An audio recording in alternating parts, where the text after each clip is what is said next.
Assalamualaikum warahmatullahi wabarakatuh. Selamat pagi anak-anakku sekalian. Semoga kalian tetap sehat, tetap segar, dan bersemangat belajar pendidikan agama Islam.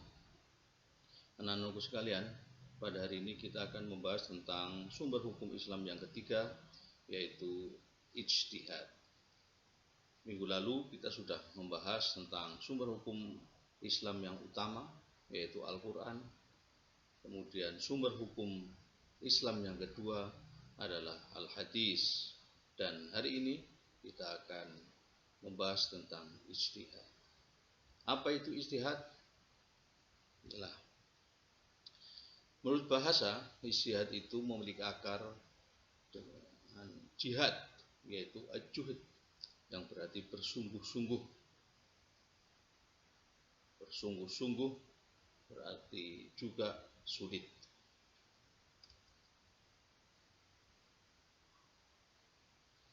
Jihad atau ijtihad ini sama-sama memerlukan kesungguhan dan juga mengalami kesulitan, sehingga mana utama ijtihad adalah kesungguhan, karena yang dihadapi adalah sesuatu yang sangat sulit. Secara istilah, ijtihad berarti berusaha dengan sungguh-sungguh, baik tenaga, pikiran, untuk memecahkan suatu masalah yang tidak ada ketetapan hukumnya, baik dalam Al-Quran maupun hadis. Ijtihad merupakan persoalan olah pikir dalam rangka memahami teks Al-Quran dan hadis dan mencari jalan keluar dari permasalahan hukum bagi suatu masalah yang tidak ditemukan jawabannya dalam Al-Quran dan hadis. Jadi saudara-saudara, ijtihad ini merupakan solusi bagi umat Islam terhadap satu masalah yang tidak ditemukan dalam Al-Quran maupun hadis. Karena Al-Quran itu merupakan suatu hukum yang dibuat secara garis besar, secara global terhadap kehidupan manusia. Sedangkan hadis itu menerangkan hal-hal yang diungkapkan oleh Al-Quran. Itulah yang namanya hadis. Jadi hadis itu menjelaskan apa-apa yang ada dalam Al-Quran. Orang yang melakukan ijtihad itu adalah mujtahid, dinamakan mujtahid. Orang yang melakukan ijtihad itu tidak sembarang orang, karena ijtihad itu merupakan suatu kegiatan dalam pengambilan keputusan hukum. Nah, anak-anakku sekalian, oleh karena itu seorang mujtahid ini harus memenuhi persyaratan-persyaratan. Di antaranya adalah yang pertama, memahami kandungan Al-Quran dan hadis. Jadi dia paham betul apa itu Al-Quran, apa itu hadis. Jadi memahami tafsirnya, memahami asbabun nuzul, kemudian hadis juga demikian. Asbabul wurudnya dia paham, rawinya dia paham, sanadnya kayak apa, matanya ini juga kayak apalah, ini juga harus sangat paham. Yang kedua, memahami bahasa Arab dengan seluk-beluk ilmunya dan segala kelengkapannya. Jadi bahasa Arab itu bahasa yang harus dipelajari oleh seorang mujtahid, karena bahasa Arab bukan bahasa ibu kita. Yang ketiga adalah memahami ilmu usul fikih dan kaidah-kaidah fikih secara mendalam. Kemudian yang keempat, memahami persoalan-persoalan ijma'. Yang kelima, memiliki kecerdasan dan akhlakul karimah. Walaupun sudah memahami keseluruhan yang saya ungkapkan di atas, tapi kalau dia tidak memiliki akhlak yang baik, maka dia gugur sebagai seorang mujtahid. Anak-anakku sekalian, dasar dilakukannya ijtihad yang pertama adalah Al-Quran. Inna anzalna ilaikal kitaba bil haqq litahkuma bainan nasi bima arakallah wala takul lil khainina khosima. Yang artinya, sungguh kami telah menurunkan Al-Quran kepadamu Muhammad SAW yang membawa kebenaran agar engkau mengadili antara manusia dengan apa yang telah diajarkan Allah kepadamu, dan janganlah engkau menjadi penentang orang yang tidak bersalah karena membela orang yang berkhianat.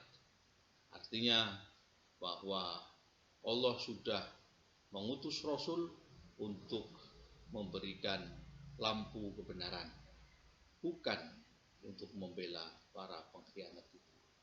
Dan yang kedua, dasarnya hadis adalah hadis ketika Rasulullah SAW mengutus Mu'adz bin Jabal menjadi gubernur di Yaman. Ketika mau berangkat, Mu'adz ditanya oleh Rasul, "Hai Mu'adz, ketika kamu menemukan suatu masalah, apa yang harus kamu lakukan?" Maka Mu'adz menjawab, "Saya akan memutuskan dengan Al-Quran." Kemudian Rasul bertanya kepada Mu'adz lagi, "Ketika kamu tidak menemukan dalam Al-Quran, bagaimana kamu memutuskannya?" Maka Mu'adz menjawab, "Saya akan memutuskan dengan hadis." Kemudian Rasul bertanya lagi, "Ketika kamu tidak menemukan dalam Al-Quran maupun hadis, apa yang harus kamu lakukan?" Ijtihadi bil aqli. Jadi Mu'adz menjawab, "Saya akan melakukan ijtihad dengan kemampuan akal yang saya miliki." Itu dasar dari ijtihad, saudara. Fungsi hadis yang pertama sebagai fungsi ijtihad sebagai jawaban atas permasalahan kehidupan yang dialami oleh umat Islam yang tidak ada ketentuan hukumnya dalam Al-Quran maupun hadis, yaitu menyelesaikan permasalahan dengan syarat sesuai dengan prinsip-prinsip yang terdapat dalam Al-Quran dan hadis. Jadi yang pertama, fungsi ijtihad menjawab jawaban permasalahan kehidupan yang tidak ada ketentuan hukumnya dalam Al-Quran maupun hadis. Yang kedua, sangat dihargainya peran akal dalam ajaran Islam. Saudara-saudara semua, jadi dalam Islam ada yang namanya dalil naqli, dalil yang berupa teks-teks, yaitu Al-Quran maupun hadis. Dalil berdasarkan teks. Kemudian dalil akli, dalil yang memerlukan pemikiran, memerlukan kekuatan pikir dalam menyelesaikan sesuatu. Nah, oleh karena itu, dalam dalil akli ini peran akal ini sangat kuat. Penggunaan akal atau pertimbangan dalam masalah agama memegang peran penting dalam Islam. Al-Quran secara terang-terangan menghargai akal pikiran sebagai salah satu tonggak, salah satu dasar dalam menyelesaikan suatu masalah. Bagaimana firman Allah dalam surat Al-Imran ayat 190 dan 191. Bentuk-bentuk ijtihad yang kita pelajari pada hari ini ada dua. Yang pertama adalah ijma', yang secara bahasa berarti sepakat, setuju atau sependapat. Menurut istilah, ijma' adalah kesepakatan para mujtahid dalam memutuskan suatu masalah sesudah Rasulullah SAW wafat terhadap suatu hukum syar'i pada suatu peristiwa. Jadi zaman Rasul ini bahwa bentuk ijma' hampir tidak ada karena Rasul masih ada. Contoh yaitu ketetapan hukum dengan mengumpulkan ayat-ayat Al-Quran yang masih terpisah kemudian dijadikan suatu mushaf atau dibukukan dalam sebuah buku. Ini merupakan ijma' yang sangat penting dalam sejarah umat Islam. Karena Rasul memerintahkan agar setiap wahyu yang turun ditulis. Kemudian setelah ditulis oleh Zaid bin Sabit, kemudian dikumpulkan di rumahnya Rasul, di rumahnya istri Rasul Hafsah dan lain sebagainya. Kemudian pada zaman Utsman bin Affan baru kemudian dikumpulkan menjadi mushaf Utsmani namanya. Ijma bisa menjadi sumber hukum jika memenuhi beberapa persyaratan.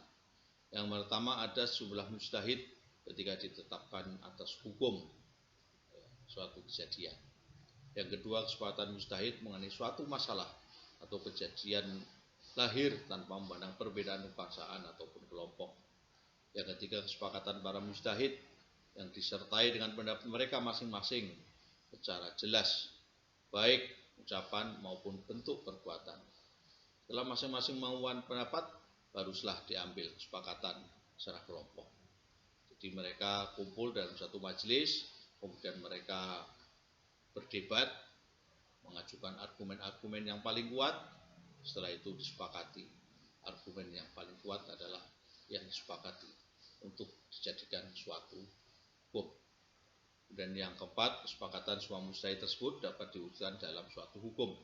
Bila hanya sebagian besar yang sepakat, maka ijma tidak bisa diatasnamakan kesepakatan jumlah mayoritas.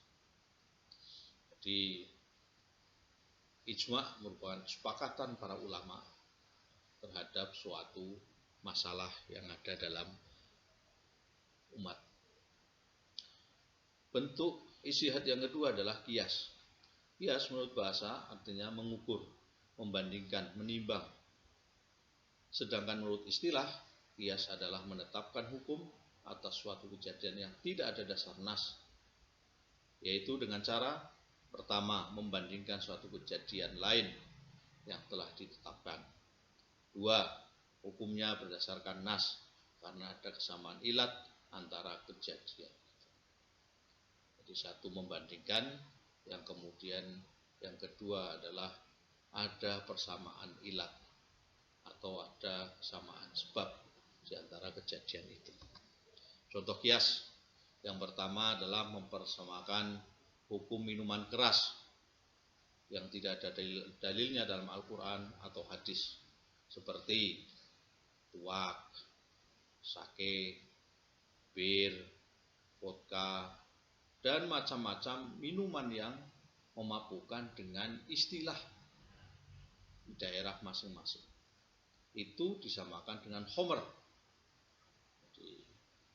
Innamal homer wal maisir. Dalam Al-Quran seperti itu. Jadi homer.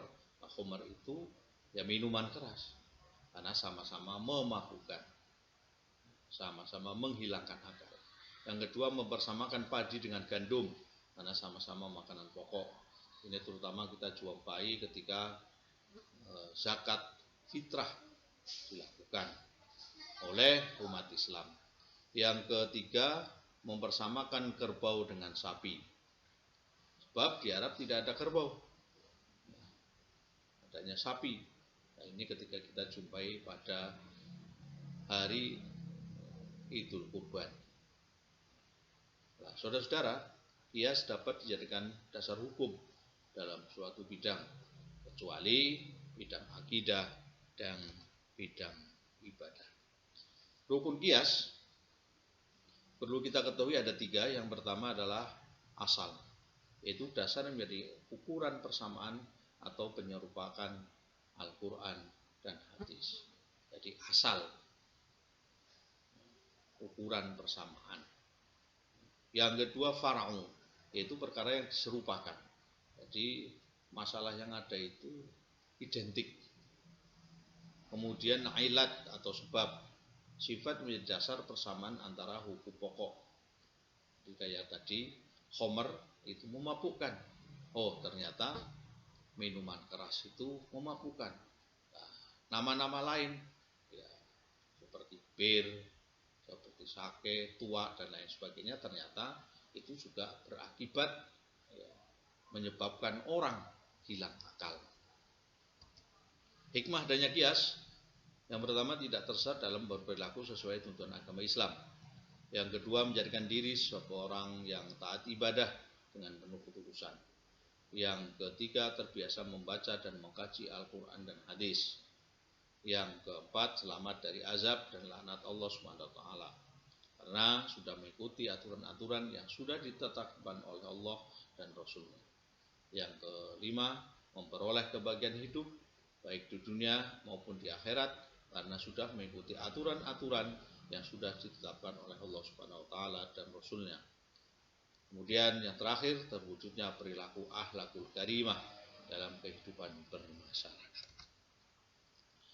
Nah, demikianlah anak-anakku sekalian, pelajaran hari ini kita sudah membahas tentang ijtihad, pelajaran yang sangat penting dalam ranah hukum Islam. Ijtihad merupakan sumber Islam yang ketiga di samping Al-Quran maupun hadis. Oleh karena itu, saya silahkan kepada anak-anakku sekalian untuk memperdalam masalah ijtihad ini dengan referensi buku-buku, kitab-kitab yang bisa dipakai untuk menjadi informasi yang sangat penting bagi kita. Ijtihad tentunya tidak hanya ijma' maupun qiyas, tapi masih sangat banyak, ada istihsan, istishab, dan lain sebagainya. Itulah saudara-saudara yang sangat saya banggakan. Semoga bermanfaat. Terima kasih. Mari kita akhiri bersama dengan membaca hamdalah. Alhamdulillahirabbil alamin. Tetap sehat, tetap semangat, tetap belajar tanpa henti. Assalamualaikum warahmatullahi wabarakatuh.